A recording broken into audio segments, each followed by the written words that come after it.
Este audiolivro foi produzido artificialmente mediante conversão de texto em voz. Tal processo é de fundamental importância aos que possuem alguma limitação à leitura, tais como os deficientes visuais, os idosos, os dislésicos, entre outros.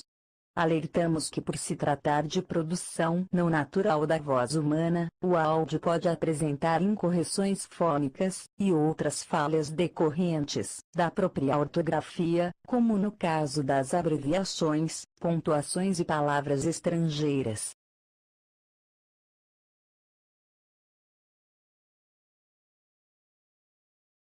Retratos de Nossa Senhora.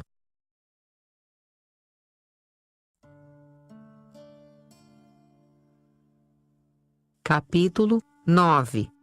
Nossa Senhora Virgem Mãe. Pormenor. Nas reproduções de retratos, depois de se representar o quadro completo, apõe-se alguns pormenores ampliados, para se apreciar melhor a sua beleza. Vamos fazer isso com o retrato da Virgem Mãe. O Evangelho conservou-nos um pormenor belíssimo que devemos reproduzir aqui, o pormenor de uma mãe que perde o seu filho sem ter culpa e o procura com dor e sem descanso.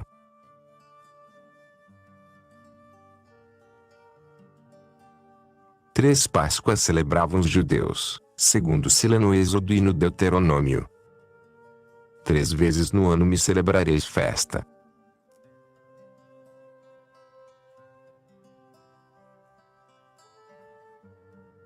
Três vezes no ano se apresentarão os teus varões diante do Senhor.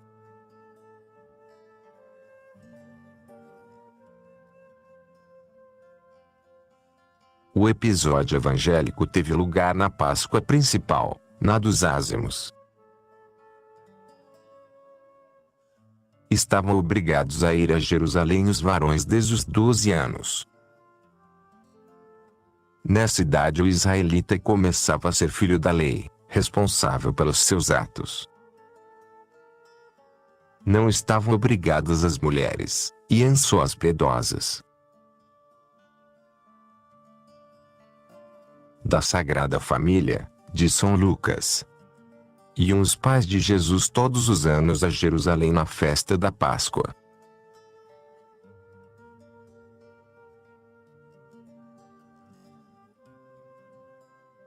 São José, por obrigação. A Virgem Santíssima, por devoção. Os peregrinos de cada aldeia ou região faziam a viagem juntos. Iam rezando e cantando salmos apropriados às circunstâncias. Alegrei-me quando me disseram, iremos à casa do Senhor.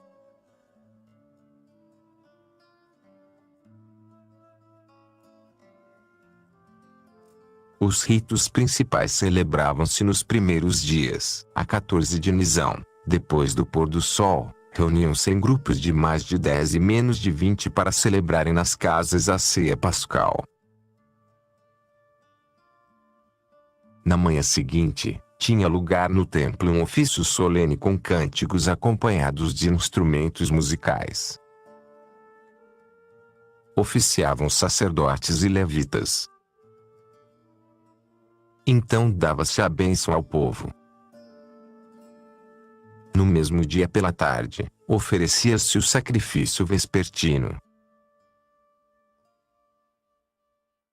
No terceiro dia das festas pela manhã, voltavam ao templo para fazerem a oblação matutina, em que se ofereciam a Deus as primícias da colheita.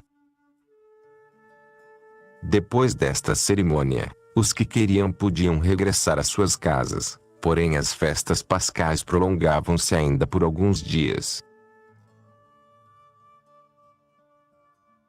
Foi esta ocasião que Jesus escolheu para submeter sua mãe a uma prova dolorosa, ficando no templo sem avisá-la. Para proceder assim teve fins altíssimos. O principal deduz-se da resposta que deu à sua mãe: eu tenho de ocupar-me das coisas de meu Pai Celestial. Quer dizer, que Deus está primeiro que os pais, porque a Ele devemos incomparavelmente mais do que a nossos próprios pais e tem mais direito a mandar-nos. Com o exemplo de Jesus, muitos filhos se animaram a deixar a casa de seus pais quando Deus lhe pedia. E com o exemplo de Maria, muitos pais fizeram generosamente esse sacrifício. Não vamos insistir nesta lição e queremos antes fixar-nos mais detidamente no exemplo que dá a Virgem Santíssima procurando seu filho com dor e sem descanso.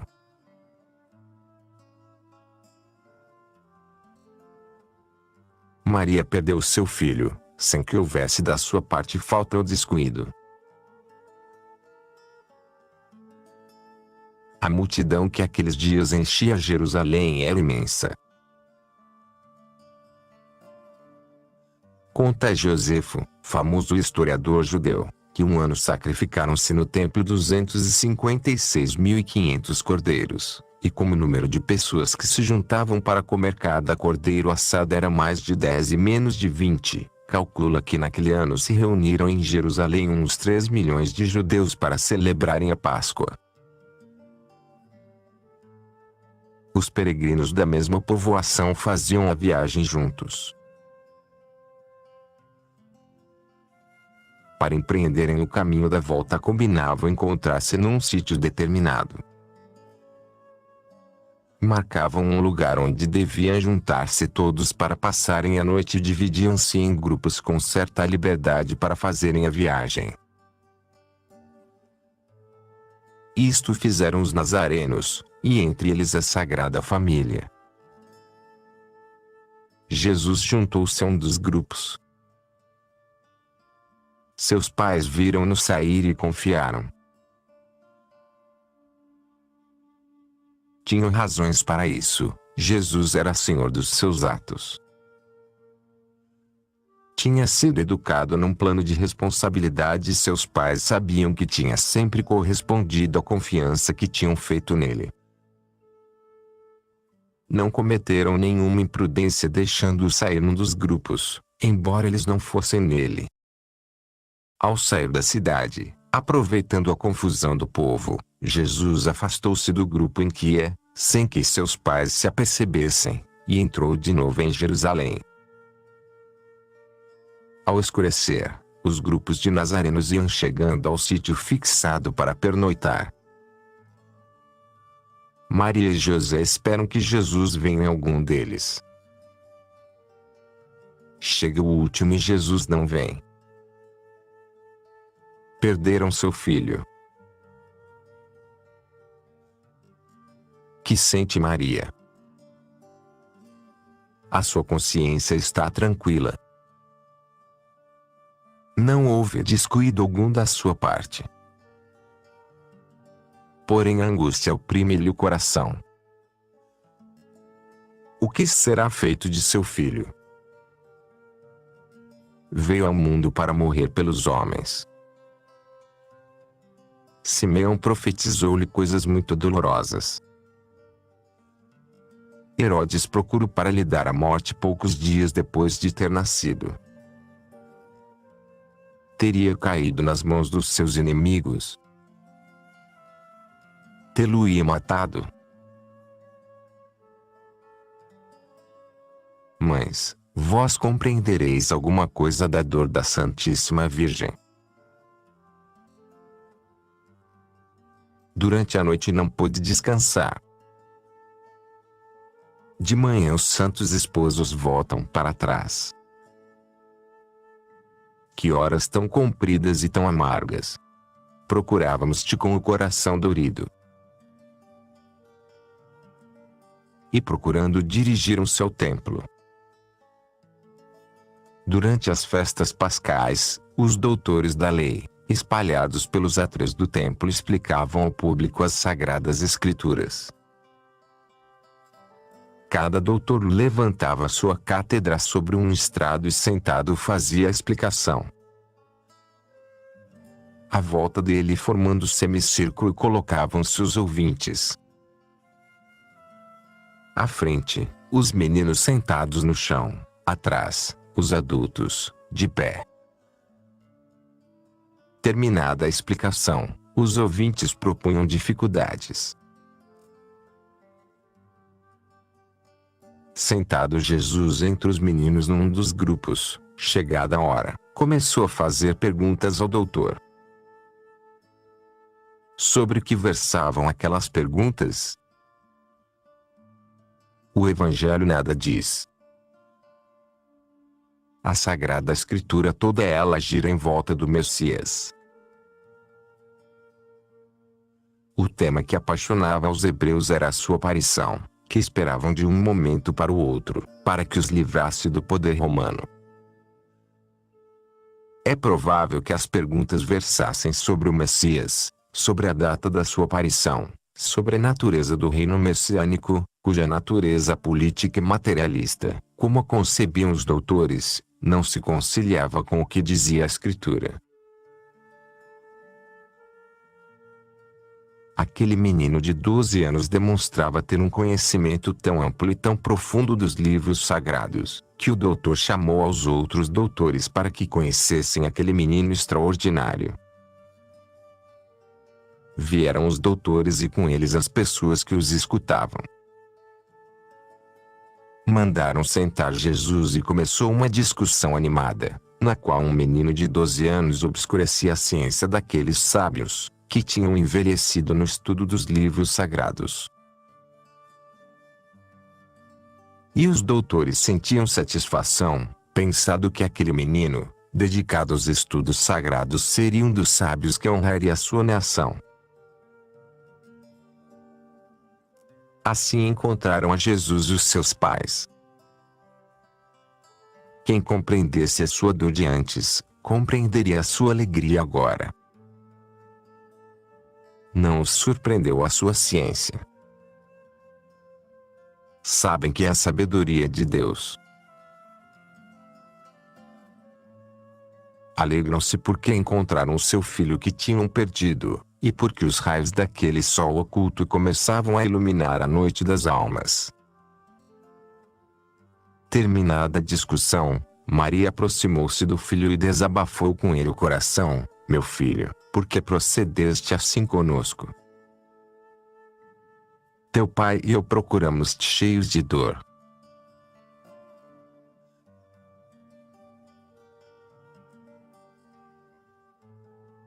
Jesus responde à sua mãe com respeito e com firmeza: e por que me procuráveis? Não sabíeis que eu devo ocupar-me das coisas de meu pai? É esta uma lição admirável para os pais, que pensam que os filhos são deles mais que de Deus. Como já disse, não vou comentar essa lição. Vou antes fixar-me no exemplo que dá a Virgem Santíssima procurando com dor o seu filho que perdeu sem culpa alguma da sua parte. A perda moral de um filho ou de uma filha é muito frequente nas famílias, e a Virgem Santíssima ensina aos pais como devem proceder neste caso.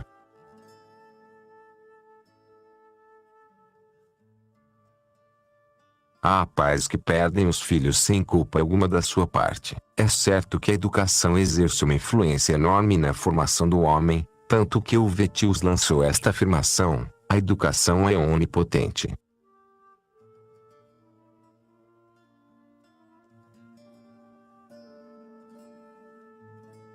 Locke estabelece uma proporção bastante acertada: de cada 10 homens, 9 são que são, bons ou maus, pela educação.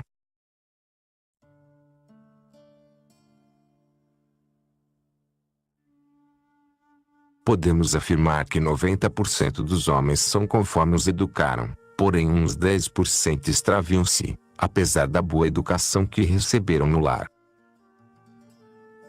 Esta possibilidade, parece querer indicá-la Jesus Cristo na parábola do filho pródigo.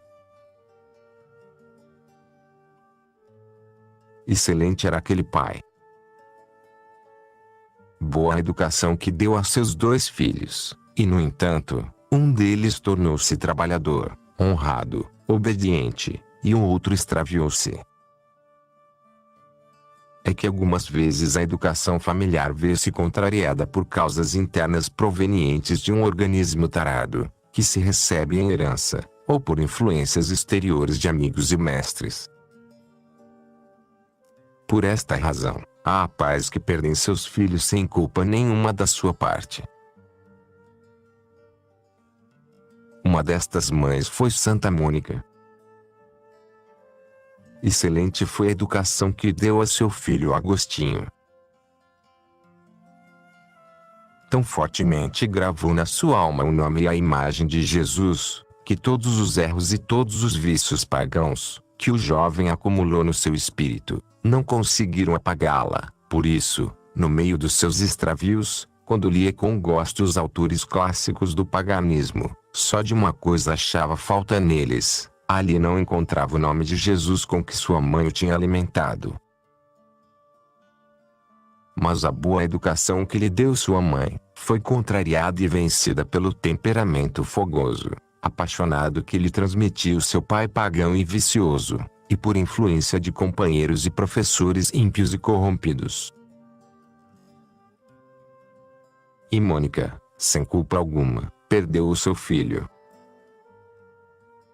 E que fez então aquela mãe exemplar? Deixou que seu filho perecesse arrastado pela corrente. Não, imitou a Virgem Santíssima. Como ela chorou, e como ela procurou sem descanso. Não se contentou com esperar em sua casa a volta de seu filho, saiu à procura dele, como o bom pastor vai em busca da ovelha perdida, e seguiu-lhe os passos e atrás dele foi a Cartago e juntamente com ele atravessou o Mediterrâneo e acompanhou a Milão e ali conseguiu rendê-lo e conquistá-lo de novo para Jesus Cristo. Quando a mãe voltava já para sua pátria radiante de júbilo, a morte cortou-lhe os passos no porto de Ostia. Que cenas tão sublimes as daqueles dias, como as deixou escritas o próprio Agostinho no livro incomparável das suas Confissões. Santa Mônica morre longe do seu lar, porém morre satisfeita e tranquila, porque tem ao seu lado aquele filho que é duplamente seu, porque lhe tinha dado a vida do corpo e o tinha regenerado para a vida da graça. Assim procede uma mãe cristã, que apesar da educação esmerada que deu a um filho ou filha, constata que ao chegarem à idade crítica da juventude, começam a extraviar-se. Uma mãe exemplar, imitando Santa Mônica, imitando a Santíssima Virgem, não os perde de vista, segue os seus passos extraviados, admoesta-os com bons conselhos, e quando não pôde mais, reza e chora por eles. Esse filho, essa filha, voltarão a bom caminho. Quem sabe? Motivos há para confiar. A oração, as lágrimas e os conselhos de uma mãe querida, são muito poderosos, porém se esse filho transviado não voltar ao bom caminho, a mãe, o pai, poderão apresentar-se diante de Deus com a consciência tranquila. Jesus Cristo ia deixar o mundo. Celebrava com seus discípulos a última ceia, nela dirigiu ao seu eterno Pai uma oração sacerdotal e entre outras coisas dizia-lhe: os discípulos que me deste guardei-os, nenhum deles se perdeu, a não ser o filho da perdição. De todos os seus discípulos cuidou Jesus Cristo, e, apesar dos seus cuidados, Judas condenou-se. Que na hora da morte possas elevar a Deus uma oração semelhante. De todos os filhos que me destes cuidei bem. Todos os que Deus te deu, porque não fechaste as portas do mundo a nenhum dos que quis enviar-te. De todos cuidaste. A todos defendeste. A todos educaste bem. Se apesar dos teus cuidados, algum, abusando da sua liberdade, se extraviou, aconselhaste-o, repreendeste-o, choraste e rezaste por ele. Tudo foi inútil. As paixões e o mundo puderam mais do que tu. É o filho da perdição. Deus não te pedirá contas dele.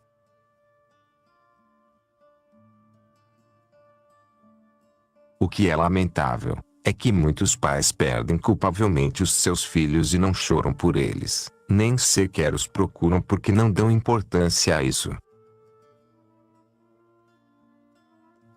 Que espetáculo tão desolador o que oferecem as cidades e as provações ao cair da tarde e nas primeiras horas da noite. Os bares estão cheios de pares que bebem e fumam e dizem graças picantes. Os salões de baile estão repletos de pares que bebem e dançam num ambiente de orgia. Os cinemas estão cheios de pares que reproduzem cenas mais escandalosas do que as que aparecem na tela. Os cantos das ruas e os portais escuros estão de onde a onde salpicados com pares que lá sabem o que fazem. Os arredores das povoações estão semeados de pares em atitudes tão indecorosas que as pessoas decentes não podem passar por ali. Antes estes espetáculos repugnantes e vergonhosos, as pessoas dignas perguntavam-se: estes jovens e sobretudo estas jovens terão paz? Isso tem. Onde estão?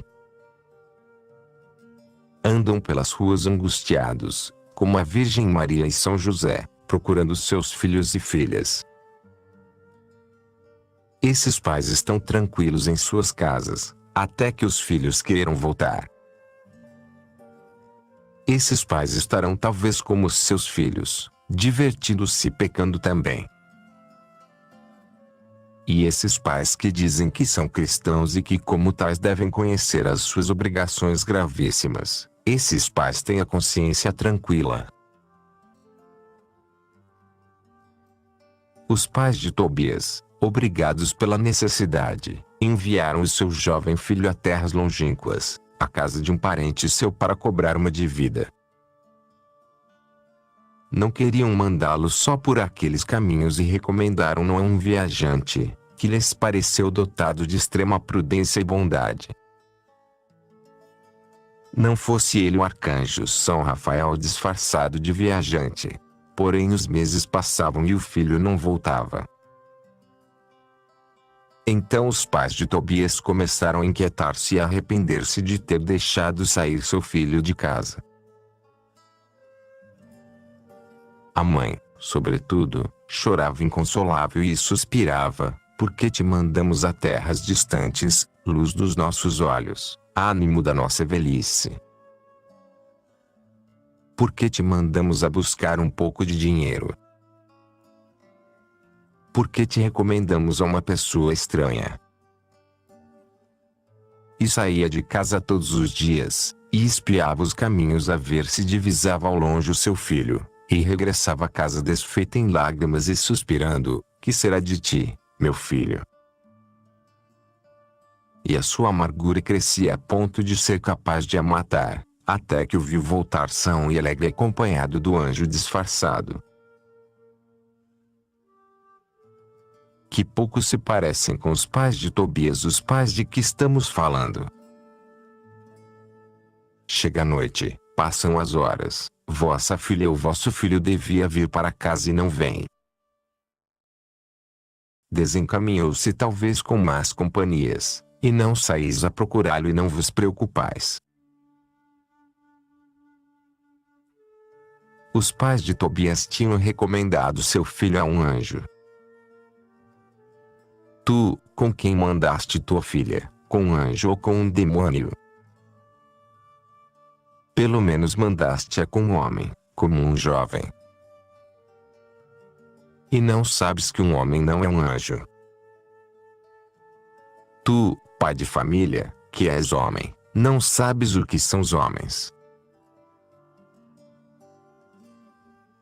Tu, pai dessa filha, que foste jovem, esqueceste o que são jovens.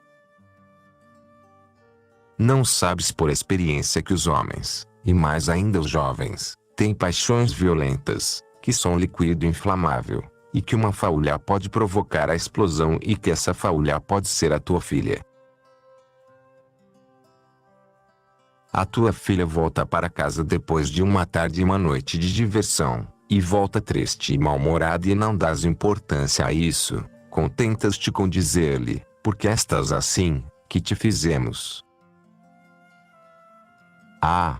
Se soubesses a tragédia que se passa no interior de tua filha. Se soubesses como ficou a honra dessa filha, que é a tua honra. E tens pundonor, e tens consciência da obrigação grave, gravíssima que têm os pais de vigiar os seus filhos. Pelo menos, devias saber. Porque os pais e as mães que assim descuidam essa obrigação gravíssima, são a maioria das vezes, pais católicos, pais que se prezam de ter uma formação religiosa muito completa, são mães que comungam tranquilamente todos os dias, mães que sonham com fazer apostolado fora do seu lar. Chora a virgem porque perdeu o seu filho, sem culpa da sua parte. O teu filho, a tua filha perdeu-se por culpa tua, pelo teu abandono criminoso e não choras. Chegará o dia em que conheças com clareza o teu pecado, Deus te fará conhecer e então chorarás lágrimas irremediáveis. Ibierit fletus. No inferno haverá pranto, disse Jesus Cristo. O pranto de uns pais que perderam culpavelmente seus filhos na terra, e não choraram a sua perda nem os foram procurar.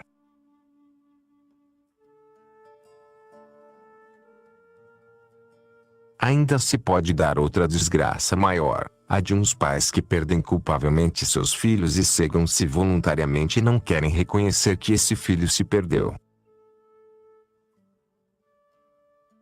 As línguas de toda a cidade repetem sem rebuço: a filha desses senhores perdeu toda a vergonha, o filho desses senhores é o maior libertino de toda a cidade, e seus pais, e sobretudo sua mãe, vai pensando: meu filho é um santo, a minha filha é um anjo, e não se coíbem de o dizer em público com a irrisão dos que os ouvem.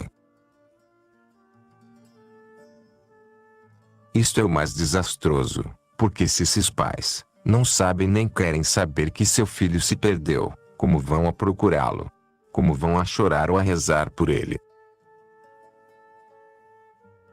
Para nenhuma mãe o seu filho é mau, são as amizades, as circunstâncias em que vive, a mulher que tem, porém ele é bom, quando na realidade, é ele quem perverte e é ele o verdugo da esposa. Nenhuma mãe chega a crer por completo o que lhe dizem de seu filho ou filha, ainda que lhe digam pessoas autorizadas e desinteressadas e o façam por caridade.